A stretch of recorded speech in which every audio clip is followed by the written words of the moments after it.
Ori sangat mojo temanten putri kadherekaken tiyang sepuh kekalipun saha kadherekaken kusumaning ayu Afika Kurniawati saha Adimas Ikhwan Lutfianto. Sagenging para tamu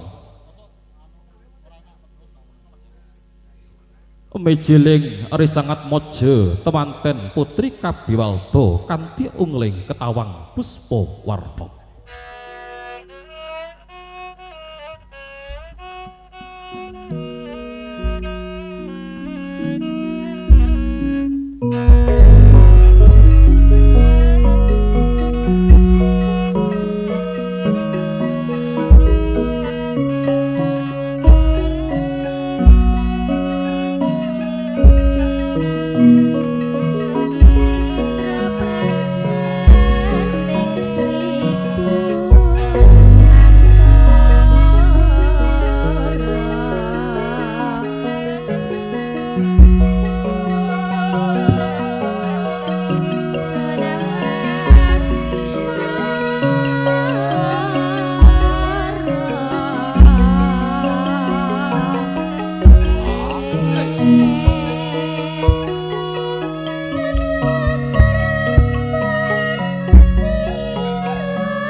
Suhrep Data Pitana nagaripun Dita Kangka Eka Wadi dasa mewah purwa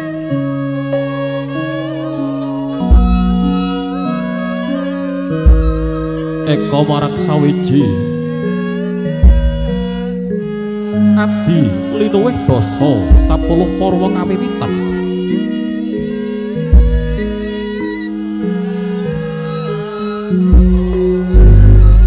Lenggih menika gumelaripun partapan borongan kulon Giri rata ngemplak boyo lali tersenyum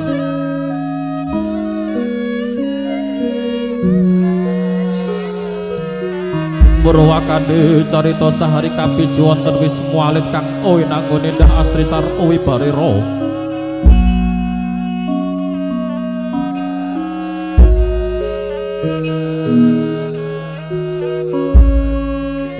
Silmana Sekar kang jinebang Remi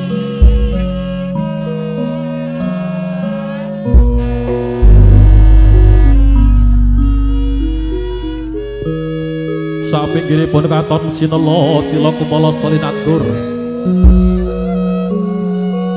katingal manca warna sesekaran kang anggerenggani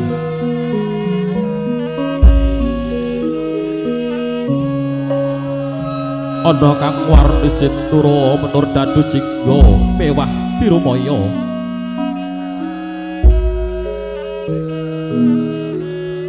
taniaya gegedhangan kang lagya karo cituhu menika ta wis semua dalemipun bapa bejo sekalian ibu Murtafiah ingkang katingal asri arsa manghayu bagya sangat mojo temanten sarimbit meninggih Diah Ayu Risma Kurniawati ingkang sampun kepareng jinatu krama kalian Bagus Yasindu Wira Kusuma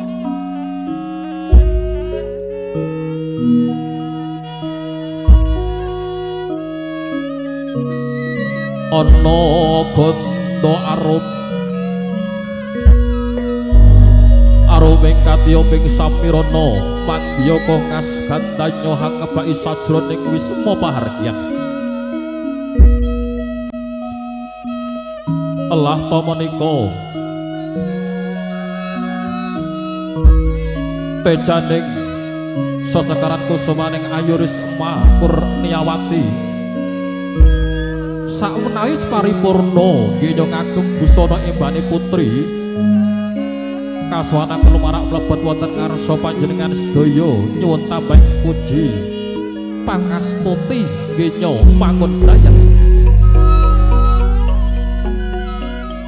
mangagem busana ingkang angemba busanane Prames Warinata sinulam benang kencana minangka kadung gegandhengan lamun to cinandra kurang candra turah rupa ayu ning sangat mojo temanten pawistri toyo-toyo sinasmitan penganten putri kadherekaken rama kelawan ibu kinen lenggah wonten ing palenggahanipun Bali winangun kanthi hanggono raras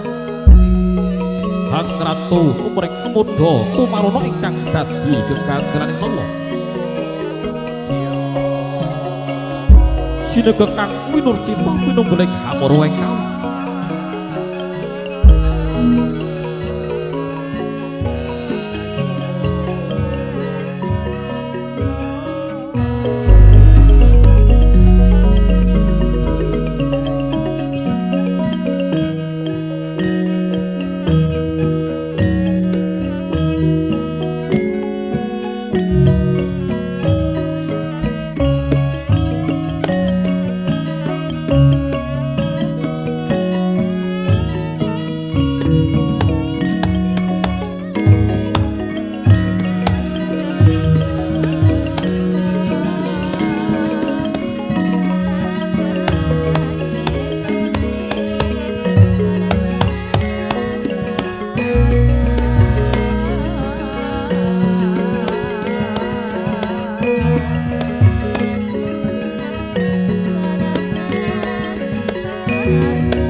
lulus Raharja Widodha Widagdaya sawanipun sangat mojo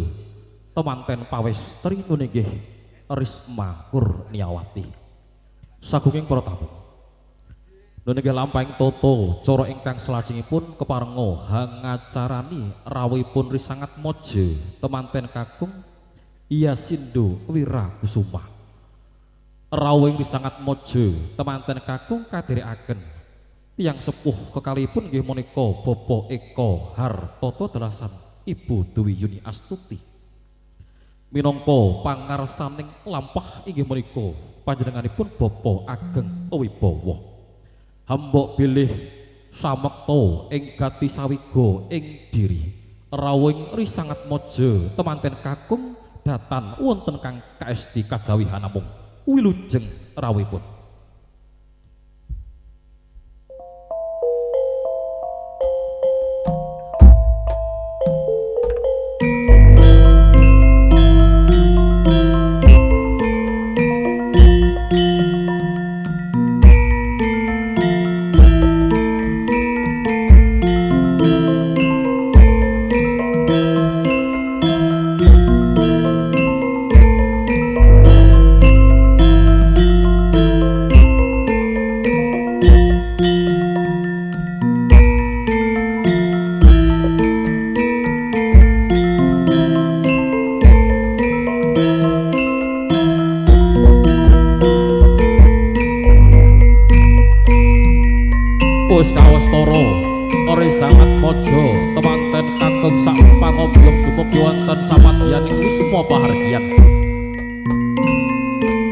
ing salajengipun kepareng jumeneng sawetawis kepareng hang lajeng lampahing tata cara ingkang salajengipun inggih menika atur pasrah saha panampining sangat mojo temanten kakung lulus Raharja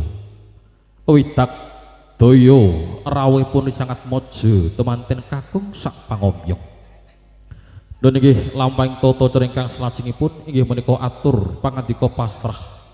saha panampining sangat mojo temanten kakung mewah atur pasrah panampining syarat sarana minangka jejangkepaning palakrama minangka pangarsaning pasrah saking kadang pisan sutrisna nggih panjenenganipun Bapak Eka Hartata Dalasan Ibu Dewi Yuni Astuti sak mangkih badhe pun kasaliruh inggih menika panjenenganipun Bapa ageng wibawa. Jumenengipun Bapa ageng kapit angka setunggal inggih menika Bapa Dwi Sutarto dalasan angka kalih Bapa Bambang Puryaka. Ewadene ingkang kepareng hanampi atur pasrah sakmangkih inggih menika panjenenganipun Bapa Waryanto. Jumenengipun Bapa Waryanto kasumbul angka sepisan inggih menika Bapa Sena, angka kalih inggih menika Bapa Gunawan.